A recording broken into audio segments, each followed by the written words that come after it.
Bref rappel des faits. Le 7 mai 2016, un Américain de 40 ans, Joshua Brown, s'est tué à bord de sa Tesla modèle S en Floride. La voiture était en mode autopilote. Elle n'a pas détecté un camion qui lui a coupé la route, apparemment en raison d'un ciel qui était trop lumineux à ce moment-là. Y a-t-il eu défaillance technique de la voiture? Oui et non. Oui, parce que l'on aimerait qu'un tel système soit infaillible, ce qui n'est évidemment pas le cas. Et non, car le conducteur a été imprudent. Selon Tesla, le modèle S qu'utilisait le conducteur n'est pas une voiture autonome comme les voitures autonomes de Google. C'est une voiture haut de gamme, équipée d'un système autopilote d'assistance à la conduite, qui peut être utilisé dans certaines circonstances, mais pas tout le temps.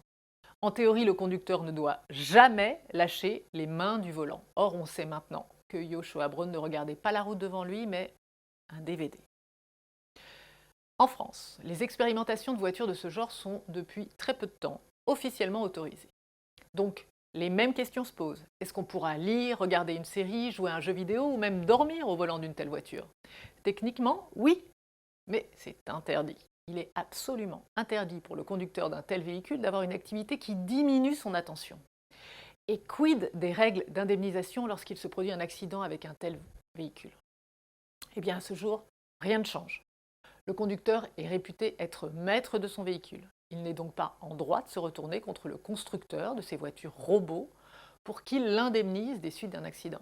Reste l'hypothèse d'un dysfonctionnement grave du système de pilotage automatique qui serait directement responsable d'un accident. Peut-être faudra-t-il bientôt, comme le prônent certains, un droit des robots pour régler ce genre de problème.